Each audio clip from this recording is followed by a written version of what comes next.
Welcome to Transfer Talk. Just 4 games into the Premier League season, with 2 days to go in the window, there's already been a managerial casualty. We'll discuss what Scott Parker's exit means for Bournemouth before Thursday night.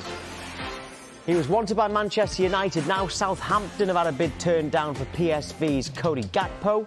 Might he join a Premier League team before the deadline?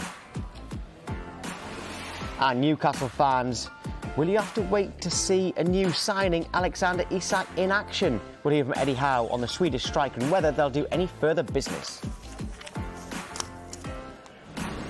Tell you who are doing further business, though, and that is Wolves, because we've got some breaking news for you. You might have just heard it at the end of the last hour, but Stuttgart striker Sasa Kalajdzic is having a medical at Wolves. Personal terms agreed. All being well, a formal announcement of this move could be done as soon as tonight. The deal is worth around £15 million plus add-ons. Remember, he was heavily linked with Manchester United, but it looks like Sasa Kalajdzic is moving to Wolves. They've been after a striker. They are very close to getting one. Right, we are streaming live on YouTube, so get your questions and comments in, and if you're watching at home, hashtag Transfer Talk. We start with that news that Bournemouth have sacked Scott Parker. It comes after 1 win and 3 defeats in the Premier League. The earliest Premier League sacking since Paul Sturrock was dismissed by Southampton in 2004. And Michael, we've got Michael, Emma and Kyle still with us this lunchtime. Michael, this morning when the statement came in, it was quite telling and quite strong. Yeah, it's a strong statement from the owner, Maxim Demin. I won't start with the opening one where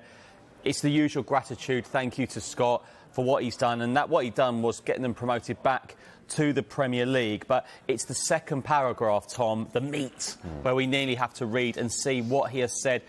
In order for us to keep progressing as a team and a club as a whole, it is unconditional that we are aligned in our strategy to run the club sustainably. We must also show belief in and respect for one another. That is the approach that has brought this club so much success in recent history, and one that we will not veer from now. Our search for a new head coach will begin immediately. Yes, yeah, that certainly was. The meat on the bones, I think you missed a few key words. You missed a few key words of that analogy there.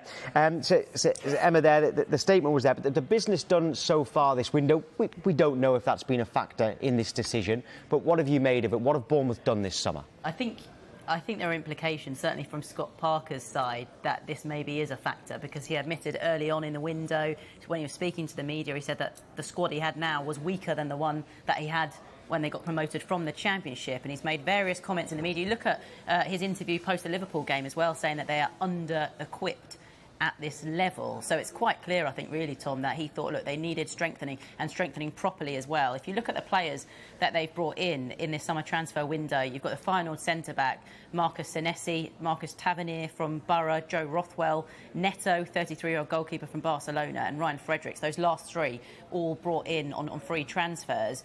Around £24 million they've spent, and I know Maxim Demin said he wants sustainability. Of course, he wants them to stay in the Premier League this time around. But you look at what Scott Parker's done. He's got them up to the Premier League, guaranteed them about £150 million plus in the process of doing so, and this is what they've spent. And you've got to be looking around at the likes of Nottingham Forest, at the likes of Fulham as well, who've both come up as well. And maybe you think Scott Parker's point of view, he wanted more players in, and ultimately wanted a little bit more time at the football club as well. And if Bournemouth do want more players in between now and the deadline, Kyle, they haven't got long, and surely this has to affect any transfer business. Well, definitely, you'd think. 2 days left in the transfer window, but then also they've got Wolves at home tomorrow night as well. So all attention surely will be turning to that and focusing on that match. They need to get some points, or some more points on the board. Haven't won since that first game and their opening game against Aston Villa. They play Wolves at 7:30 tomorrow night. Then the attention will turn to the window closing on Thursday at 11 p.m. And I guess the question that they'll be asking will be, well, do we bring players in that we need to look at to strengthen different areas, especially after that 9-0 defeat to Liverpool, or do we look at players for the future and for the next manager? That might be quite hard if they don't know who that next manager might be. We know that Gary O'Neill will be taking interim charge, and he'll know that squad, he'll know where they'll need to strengthen for that. But just picking out one thing that Emma said was, a key line from that statement was our strategy to run the club sustainably. That suggests that even within the next 2 days, they're not going to go out and spend lots of money. They might need to strengthen key areas, but they aren't going to make any signings that don't fit that word sustainability, because that's what we've seen throughout the entire window. That might be one of the reasons why Scott Parker and the club aren't aligned in their future and how they see the club being run. So for now, for the next 2 days, I can't imagine lots of money being spent, but surely they'll be looking to the future, and if they want to be sustainable going forward, remaining a Premier League club, they can't continue with this squad that Scott Parker has said is ill-equipped for essentially the Premier League, coming up against the likes of teams like Liverpool, teams like Arsenal, teams like Manchester City that they've faced. But the next 6 fixtures that we've seen as well today, they're not going to be easy. No, certainly. I'm just looking at the odds here because, it sometimes can be an indication of what's to come. Sean Dyche is the favourite there at 6-4. Then on there you've got Chris Wilder, Jonathan Woodgate, John Terry, Thierry Henry, Michael Carrick, Gary O'Neill's on there. So some people without a lot of managerial experience who maybe if they came into a club who had a certain model, they would just have to adapt to that model because they're trying to make their way in the game. But Sean Dyche at the top there, though, Kyle, if people say he wouldn't fit this model, well, Sean Dyche at Burnley used to sign players for peanuts and make them better players. So that could work, in my opinion. He's been kind of dismissed by a lot of people saying, no, that wouldn't work. I don't see why it wouldn't. That's one of the things that everyone talked about when it came to Sean Dyche, actually. One of the positives about him was his abilities and what he managed to do with Burnley, especially those seasons where he was taking them towards European football.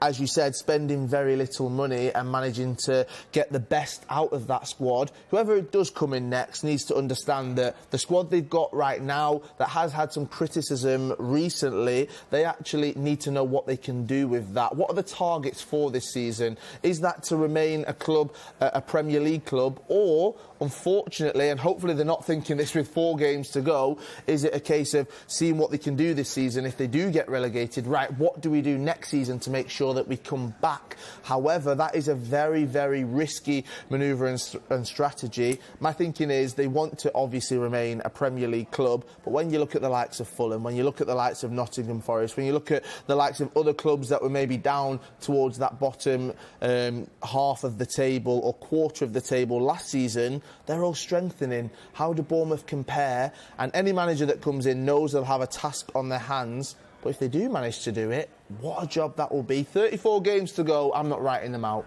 Right, well, Southampton, let's move on to them now because they've had a bid of £21 million for winger Cody Gakpo rejected by PSV. He's keen on a move to the Premier League. He was thought to be disappointed when Manchester United withdrew their interest to focus on Antony instead. Now, Sky Sports News has been told the Dutch club are holding out for at least £25 million. It's not too much difference there. Southampton are considering an increased offer. Why is he so in demand, especially from Southampton? Well, I think that he's a player that has caught the interest of the likes of, as you said there, Manchester United, but also Arsenal, Leeds, Leicester City as well. He managed to secure double figures in goals and assists in the Eredivisie during the 2021-2022 campaign. And as I said, that resulted in links to other Premier League clubs. Also, he's got that versatility. We know that for Manchester United, when looking at that winger option, for them, they can play with wingers that can play on either side. Gakpo is a player that can do that,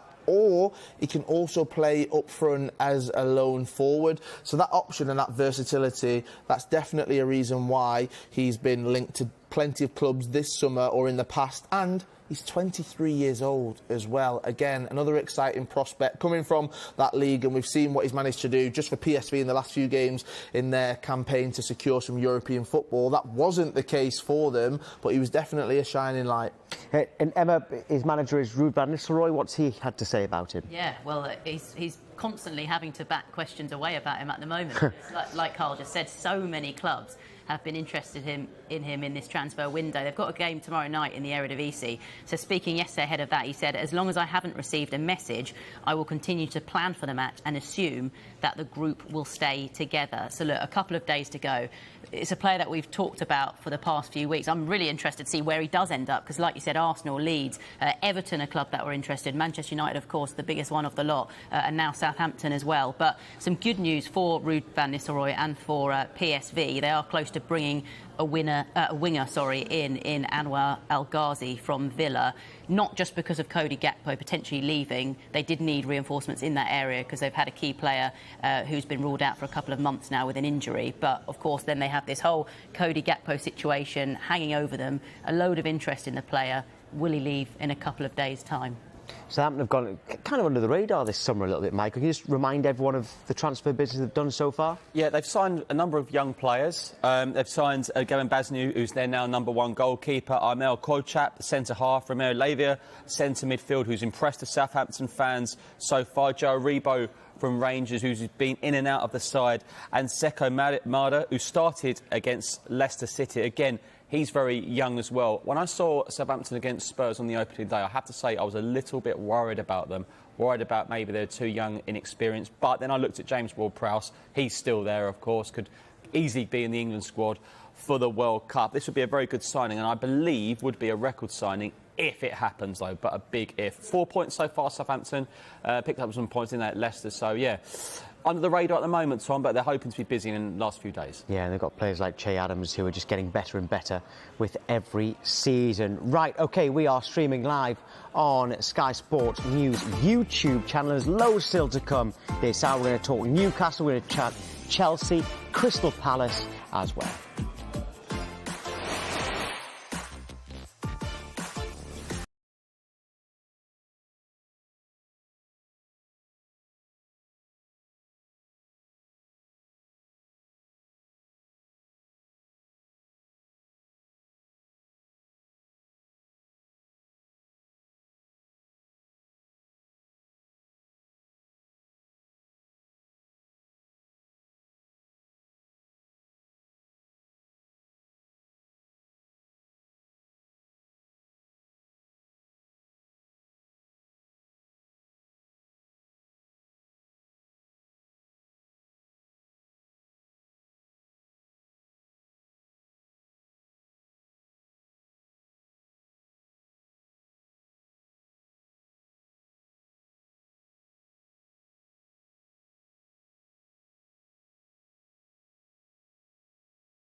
Welcome back to Transfer Talk. Newcastle fans, get in touch. Hashtag Transfer Talk. You visit Liverpool tomorrow in the Premier League, and Eddie Howe has injury problems with Callum Wilson, Bruno Guimaraes, Alan Saint-Maximin. They're all suffering with hamstring injuries. Will that force Newcastle back into the market? This is what their managers had to say today.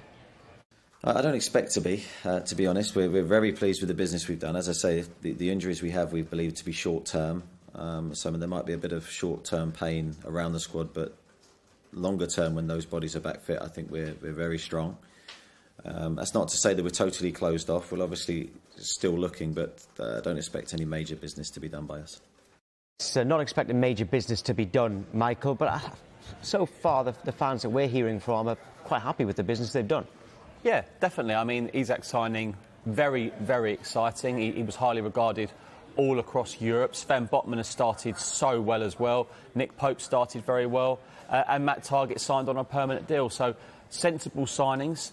They've started the season pretty well as well. Saint-Maximin's volley as well, that goal against Wolves. So the only thing you would maybe be a bit concerned about Eddie Howe is the slight injury concerns he's got over the next few weeks. Yeah, and those injury concerns mean that it kind of puts a little bit more pressure on Alexander Isak, who at the moment hasn't got his visa in time, so won't be available tomorrow night. It doesn't appear so. Anyway, how much do they need him? Well, you mentioned those injuries. Bruno Guimaraes, he's a doubt for the trip to Liverpool tomorrow. He was brought on, obviously, against Tranmere in case they needed to take a penalty, but he did feel something in his hamstring. Alan Saint-Maximin, also a doubt against Liverpool at Anfield, again with a hamstring, as you mentioned. So that's 3 short-term hamstring injuries. Bruno, Saint-Maximin and Callum Wilson, of course. 3 of Newcastle's best players, you would say. Looking at the stats, they've scored 6 goals so far this season, but they've only created 6 big chances. So yes, they are quite clinical, you could say. They've had some great performances, especially against Manchester City. But for that long term and for them to come up against a team like Liverpool, we know what they can do. We saw what they've managed to do in glimpses so far this season. They'd want a player with that creativity, with that flair, like we know we've got in Alan Saint-Maximin just there, who might not be playing, and they've got that in Isak, and unfortunately he might not be a part of it. Now, they've got until 75 minutes before kick-off, so he will travel with the squad, but whether he can actually play, we don't know just yet. Yeah, well, Mark is a Newcastle fan and just says we need a new striker, so he wants another one, not just the fact that Isak is already in. Another Newcastle fan, Bano, says, a little worried about tomorrow. Hopefully Isak will have his work permit. Would be great to see Anderson get 90 minutes. He's been great with his weekend cameos. So Newcastle fans, keep those tweets coming in, but they have lost a player, haven't, or close to losing a player, Close to losing Martin Dubravka. And interesting, you're reading some Newcastle fans' comments out there, because I think they'll be pretty gutted to lose him, really. He's been brilliant for Newcastle, one of the really good signings under Rafa Benitez as well. And when he came in 2018, he was kind of fairly unknown. He was someone who'd been playing in Slovakia, he'd been playing in Denmark, playing in the Czech Republic, and no one really knew too much about him. But he has been brilliant over those 4 years. And ahead of this season, there was a lot of debate over who would be the number 1. In the end, it was Nick Pope, who, of course, came in this summer. And look, he's been brilliant for Newcastle, hasn't he, in those first 4 games. But Eddie Howe has actually been speaking about him, as in Martin Dubravka, in his news conference today. I'll just read you some of the quotes of what he said. He said, certainly it's not something we necessarily wanted as a football club, but we understand there are always 2 sides to every story. It's not always about what I want or the club wants. You have to understand the player's position as well. Sometimes you have to see things from 2 perspectives. There's no ideal world in football. You have to make a decision. The club have made a decision, and we have to back it. So, like I said, I mean, you know, from the fans' perspective, no doubt they'll be sad to lose him, because he has been really good over these 4 years. But he's moved to number 2 now, hasn't he? You know, he's 33 at the moment, turns 34 beginning of next year. And, you know, Newcastle fans, I think they probably thought we've gone in having a real kind of position of strength in terms of goalkeepers, having Pope, having Dubravka as backup, and now they've got Carl Darlow as their number 2 keeper and as backup. So fans gutted to see him go. But yeah, he's on his way to Manchester United. Yeah, Chris Jackson says, Newcastle fan here, definitely happy with our transfers. Keep hearing talks of a loan deal for either Pulisic or Gallagher from Chelsea. Players like that, it would be good to get 1 or 2 of them. And he says that they should still be in the market for some loans as well. Right, we're going to go to the break next, because we've got a special guest coming up next. But if you're out and about, keep up to date with all the moves on the Sky Sports website and the app. All right, as well as a special guest, we are going to be talking about everything that's what's going on in Spain at the moment, with a few La Liga players maybe coming to the Premier League before the deadline.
Right, welcome back, Mark McAdam, into the studio because we'll talk more about Bournemouth. We can also welcome a former Bournemouth manager, an all-round legend of the game. Harry Redknapp joins us. Thanks for coming on, Harry. Really looking forward to this. What's your reaction to Scott Parker getting sacked today?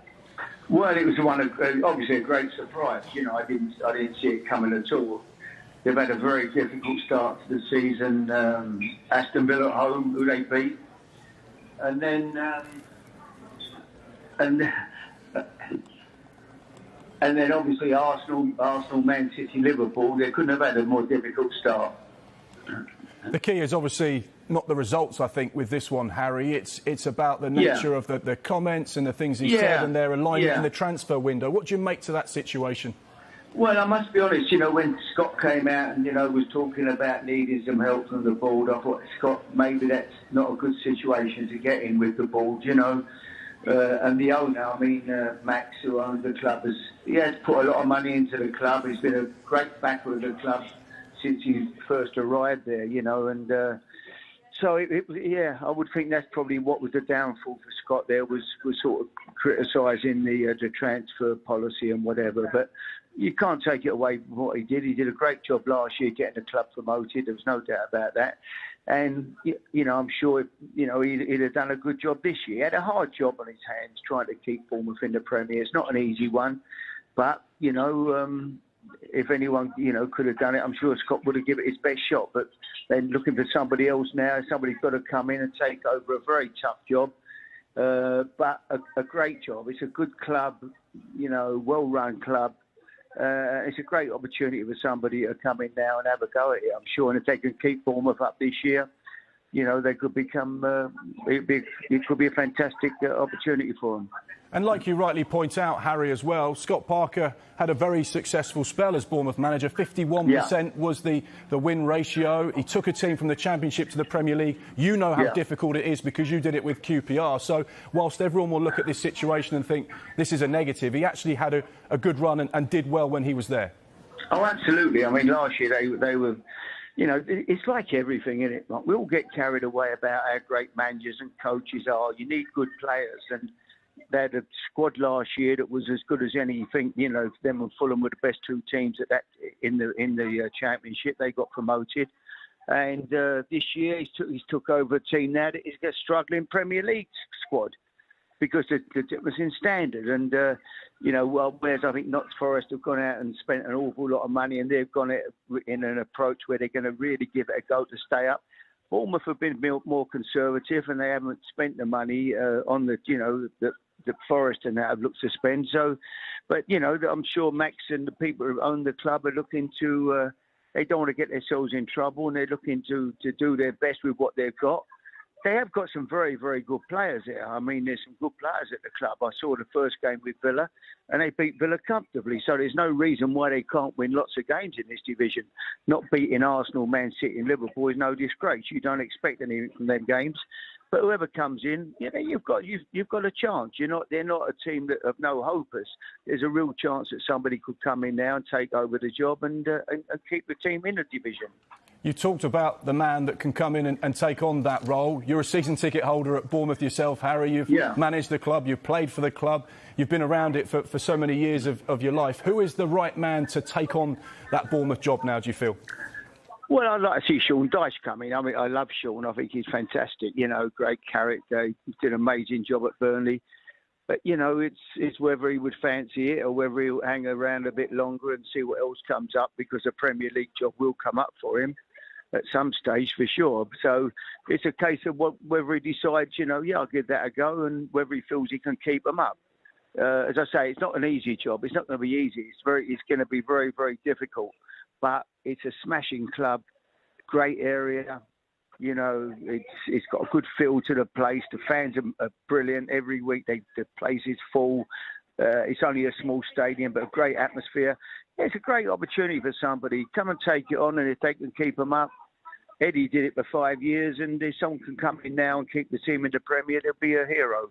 Absolutely. I might just take a light-hearted moment, Harry. You had a really hugely successful spell when you were the Bournemouth manager, getting them promoted. But one of your first games actually was quite a similar... 9-0. Yeah, that's exactly what I was about to say. Lincoln away. I took over I was caretaker manager, yeah. I took over on the Friday, and we went to Lincoln, who were top of the league. They had a fantastic team, Lincoln, at that time. And every game was being called off. Every pitch was frozen. And we were so poor, we only had long nylon studs. And the players was falling over in the warm-up. We went out on the pitch for a warm-up, and they was all slipping over. And Lincoln came out with little pimpled boots and were gliding over the pitch. We were 9-0 down with about 25 minutes to go. I thought this is going to be 15. So, yeah. Who would have thought I would have survived another 30-odd years in management after that? I certainly never. It all worked out in the end, Harry. It's Tom here again, by the way. Just with the window closing on Thursday, how will this affect Bournemouth if they're still trying to bring players in to strengthen that squad? How much will it hinder them without having a manager? Well, it makes it difficult, but, you know, I see Gary's taking over, Gary O'Neill. Gary's a good man, and, you know, I've managed Gary a few times, and he's a fantastic coach. So it's a great, he'll take over. Let's see if Gary can come and get a few results. Who knows? Maybe, he can put his marker down for the job, which will be great. He's got Tommy Elphick, and he's got boys. I think Cooper's working with him. Cooper's a great lad as well, played at the club. So Sean Cooper. So it's up to them there. They've got an opportunity to and if say a couple of results, they can sway the chairman into thinking, well, hang on, we've got good people here. We don't need to appoint anybody else. It'll be interesting to see how they go. I shall be there on Wednesday night against Wolves, and let's hope we can get a result. Yeah, I think the Bournemouth fans like the fact that you've said we there as well about Bournemouth. Just a final question, Harry, just in terms of this transfer window in general, is there any club in the Premier League that has particularly impressed you with their business? Well, Notts Forest have had a go, haven't they? I mean, every time you put the TV on their signing, I love the manager anyway, he's done a great job there, but every time you put the TV on, they're signing another 2 or 3 players. I mean, it's amazing. They've signed about 3 right backs in the last week, I think, but so they've had a real go. I mean, obviously, Man United have had to buy. Tottenham performed well. Tottenham look a good squad this year. It's going to be a great division again. Man City just look fantastic. Ireland looks amazing. So, it's going to be Man City, Liverpool, Chelsea will be there, Tottenham, Arsenal have done great. So it's going to be interesting, and the bottom of the league is going to be a real dogfight this year. I couldn't pick the 3 teams that will go down. I think there's going to be 7 or 8 teams maybe involved in it this year. So it's an exciting season as always, and I'm looking forward to it. Harry, it's been an absolute pleasure as ever. Thank you. Nice talking to you guys. Bye. Right, OK, it's now time to head to Spain as promised and join our Spanish football expert, Fernando Calas, live in Madrid. Fernando, let's start with incomings and outgoings as well at Atletico Madrid. Could we see a surprise arrival there before the deadline? Well, still listening that Cristiano Ronaldo is not. It could be. I think that it's something that I never seen anything like this, like Cristiano Ronaldo before in the market. A player in his level that is still unsure about his future, but is still listening that Atletico would be his destination. Most of all because Griezmann, there is a problem with Griezmann that he cannot play. He has the clause in his contract that say that if he plays more than 30 minutes for Atletico have to pay an extra 40 million to Barcelona. So he starts from the bench all the 3 games from the start of the season, and he could be in his way out because Atletico doesn't want to spend his 40 million. So who would be his replacement? Cristiano Ronaldo. Listen, it's something that it's completely crazy. Griezmann, that he cannot play for Atletico, and Cristiano Ronaldo still doesn't know where he's going to play. We are talking about 2 of the best players in the world, like 2 or 3 years ago. That deal there that you were saying for Griezmann is quite mind-blowing, actually. Did you say another 40 minutes is going to cost them 40 million more pounds? Yeah, actually, it's 32 minutes. If he plays more than 32 minutes for an amount of games, Atletico has to pay because he's still on loan from Barcelona. But one of the clauses is that he cannot play more than 32 minutes, I think. Okay. So it's a completely crazy. They say, there is several reports that saying that Barcelona and Atletico are trying to fix that deal and find like a middle ground that Atletico could play freely Griezmann. But if not, it's it's an unsustainable situation. Well, we're going to get to Barcelona in just a moment. We understand that Sergio Reguilon will arrive in Madrid today to have a medical for a season-long loan at Atletico. Can you tell us about that and another potential outgoing? Yeah, he could be coming, and Yannick Carrasco could be going to Tottenham. That's several reports saying that Atletico are still afraid that they will lose Carrasco on this last final 48 hours. He has a 60 million euro clause, but it's still very uncertain. So he could be going to the Premier League for 60 million. Right, as for Barcelona, they're still trying to bring in players and sell players. What's the latest with their situation?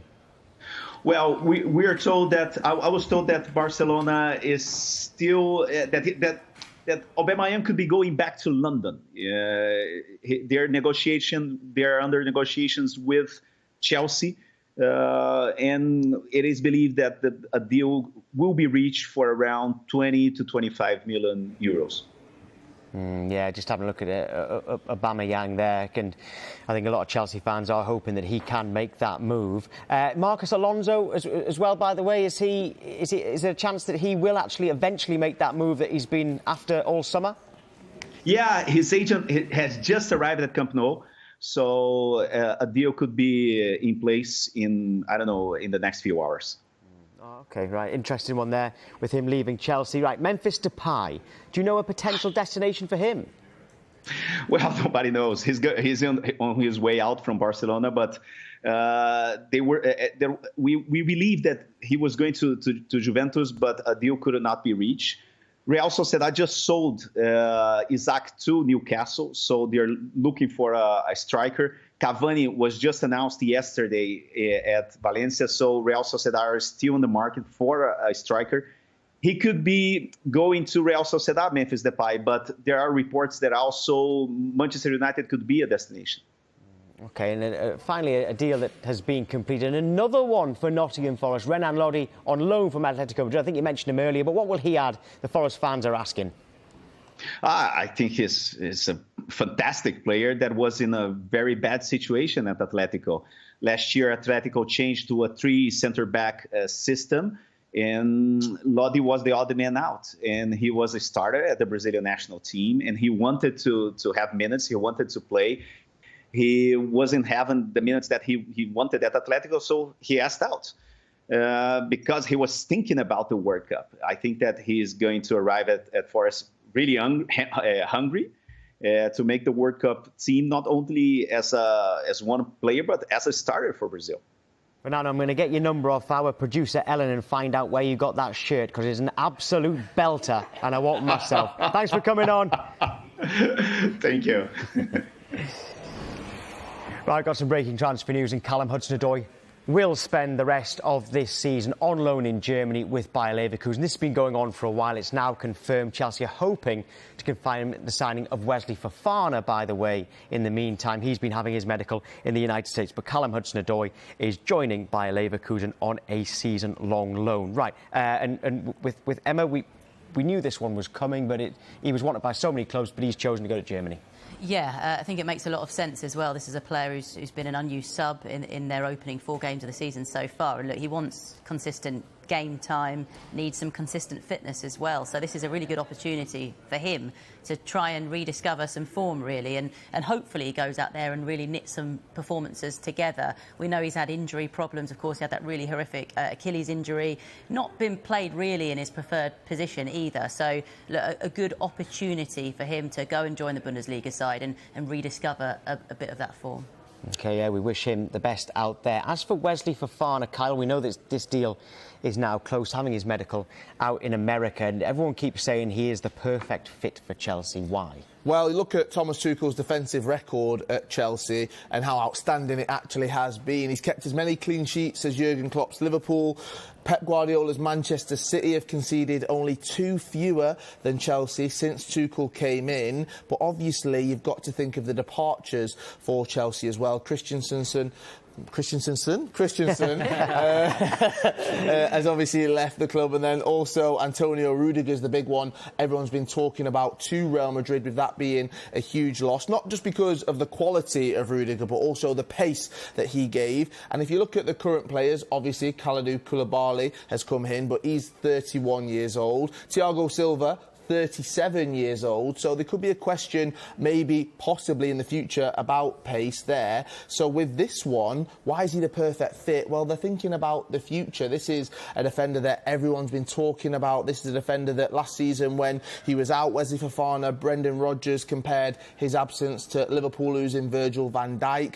Also, former Chelsea defender and World Cup winner Frank Leboeuf has likened his rise, Wesley Fofana, to that of Kylian Mbappe, and Johnny Evans, the centre-back partner at Leicester, has tipped Wesley Fofana to go on to be one of the best defenders in the world after watching him deal with strikers like Pierre-Emerick Aubameyang as well. Now, you did mention that he is having his medical. It's not in this country, it is in the US. He's currently out there, according to The Athletic. This is because Todd Burley, the new owner's peace of mind, wanted him to go over to the US for that medical after Fofana's serious injury last season. where he missed most of the campaign due to that fractured fibula. So looking at the injury and all of that now, they've got over that, he's moving forward and he wants to progress. Plus, we can talk about all of this and the stats and the figures and the praise from elsewhere. Wesley Fofana has got a point to prove, not with Chelsea, not with Leicester, with France. He wants to secure a spot in that French squad for the World Cup, so he's going to come and he's going to want to show everyone that he can represent his country. Emma, we've had a brief update on Pierre-Emerick Aubameyang, but what is the latest? Well, Chelsea's pursuit of him isn't over. Things may be a little bit complicated now due to that breaking story. Yes, a really awful story, actually, about the attack on the Barcelona striker. There was a violent robbery at his home over in Spain in the early hours of Monday morning, where him and his wife were both struck in the face in front of their young children as well. So really horrific story, and you just wonder if that will affect anything now that we're a couple of days out from the deadline. In terms of the potential move, he's understood to be keen on the move to Chelsea. The salary isn't expected to be a problem. The only issue at the moment is that he's asking for a 3-year contract at Stamford Bridge, which Chelsea, as it stands, are not prepared to offer. So remains to be seen whether Pierre-Emerick Aubameyang will be back in London by the end of the transfer window. We've got a quote just come into us now, actually, from Callum Hudson-Odoi. Remember, we broke that news a few moments ago that he has joined Bayer Leverkusen on loan from Chelsea for the season. Hudson-Odoi has said, the move to Germany is really exciting for me. I can play in the Champions League with Bayer Leverkusen. That combination is really attractive, and I'm keen to get to know the club, the fans and the Bundesliga. Kai Havertz only had good things to say about it to me in the Chelsea dressing room.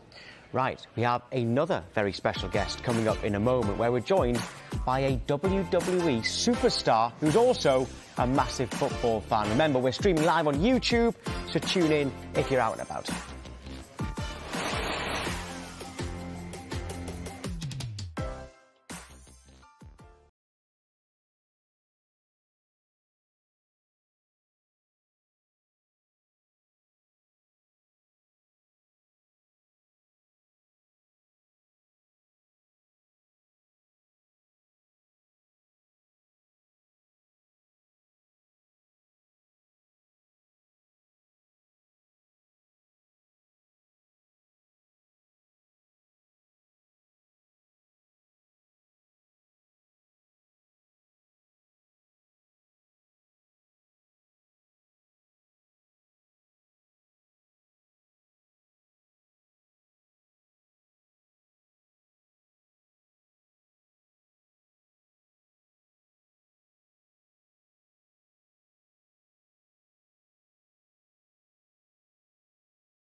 for you, because Anthony has completed his medical ahead of that €100 million move to Manchester United from Ajax. Personal terms have been agreed and a formal announcement is expected soon. Now, he's unlikely, though, to be available for the Leicester game on Thursday. That's because of visa and work permits. They are in the process of going through. However, Anthony has completed that medical and he is very, very close now to a move to Manchester United for €100 million. Now, a transfer treat for Rangers fans. Delighted to be joined by two-time WWE champion Drew McIntyre. Drew, firstly, why are you in the UK? Well, I'm from here, and I love being here and I love hanging out, but also we have a gigantic show, one of the biggest WWE shows of all time, in my opinion. It's the first stadium show we've had in 30 years. The last time we put on a show this big was 1992. I've been pushing for it for a very long time, telling everybody, the UK fans are the most passionate, loyal WWE fans, let's give them a big show. We're at the Principality in Cardiff this Saturday. 70,000 people going to be rocking, and old Drew McIntyre is going to win that title. I don't look old enough, but I was actually at Wembley for SummerSlam 92. You were? Yeah, I was. Oh, I was. Wow. Yeah. I was like 6. So. Yeah. Well, I think I was about 7. Right, you're a huge Rangers fan. Let's talk Rangers. How good was it to see them back in the Champions League? Oh, it's amazing to see them back in the Champions League. Just after everything we've been through for the past over 10 years now, it's interesting to watch my career and Rangers, parallel each other. I get fired from WWE. Those that know my story, Rangers get relegated to the bottom league. Every year I fought up, they fought up. Eventually became WWE champion. Rangers won the title, stopped Celtic getting 10 in a row. Now we're back in the Champions League. So things are good for Drew, things are good for Rangers. It's a good time all around. Good time all around, absolutely. That one person who wasn't there PSV away was Alfredo Morelos. What do you want to happen there? Because the Rangers fans loved him. He's been brilliant over the years. Where do you see this going? I mean, I hope things work out. If he's got the attitude, he's not playing for the jersey, then you don't deserve to be part of Rangers. That's the cool thing about it, since, Gerrard came in, Van Bronckhorst now, the Rangers players are now playing for the jersey. They're playing like true Rangers players, and if you're not meeting the Rangers standard, you don't belong in the squad. But I hope he gets it together, because he's been so important to us. He's such an amazing player. So, mate, get it together, I'll come smash you. This is a transfer, so we've got to talk transfers. Antonio Kovac, Mark Tillman, the two have really impressed me. Have you been impressed with these new signings from Rangers? Well, yeah, how can you not? Matt Kolak's smashing the goals in left and right in the most important games, like the PSV games in particular. Getting that winning goal, I can't tell you. How much I was jumping around in America screaming. They probably heard me back in Scotland. I was losing my mind so much that we won that game, and he got that important goal for us. So the signings have been amazing. Right now, it's the last day of the transfer deadline. I'm just hoping we keep our players. I'm not so concerned about, getting any more players. So Leeds, stay away from Kent, or once again, I'll smash you too.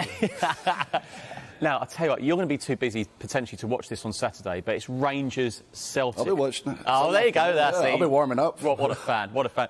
But I want to ask, what would you rather? Win the undisputed title for the 3rd time on Saturday, or beat Celtic? Oh, come on, man. Such an important game. Celtic are at the top right now. They've won all their games. We drew with Hibs the other day. Whoever wins this goes top.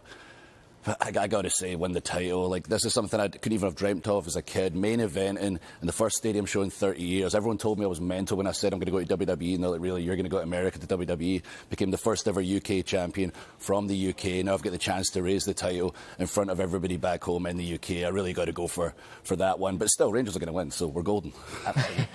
And also, you deserve it, because the last time you won it was behind closed doors, wasn't it? So you need it with fans. Yeah, there was nobody there the first time I won it, and then the second time there was virtual fans there. But, my wife and my cat were on the middle screen, so that was kind of cool. But this time, 70,000 screaming Brits would be absolutely amazing when I raise that title for the 3rd time. Oh, well, good luck. Well, look, I'm a massive WWE fan. Carl Walker's a massive WWE fan. Emma Payton is definitely a massive WWE fan. Tom, not so much. What does he need to do to earn a WWE contract? A bit of bulk out?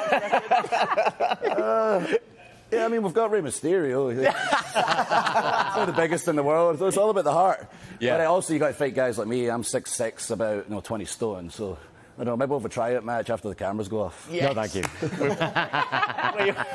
we will love that. Drew McIntyre, thank you so much. No, thanks for having me. Cheers. Great stuff. Some fantastic guests we've had on today. Right, we're going to end the show with Emma, Michael and Kyle going through a kind of shopping list there of who needs to do what in the last few hours, really, of this window. You can see Emma's got Leicester on there. Michael's picked 2 clubs as well, so has Kyle. So, Emma, Leicester, what do they need to do? Well, look, no surprise that Leicester are on the list a couple of days out with a lot of work to do, because they've made the least amount of transfers of all 20 Premier League clubs. They've, now selling Wesley Fofana. This wasn't part of the plan, but I think they've now got to see this as an opportunity to kind of turn their fortunes around. Of course, the clock is ticking. So, look, their number one priority for me is to bring in a central defender.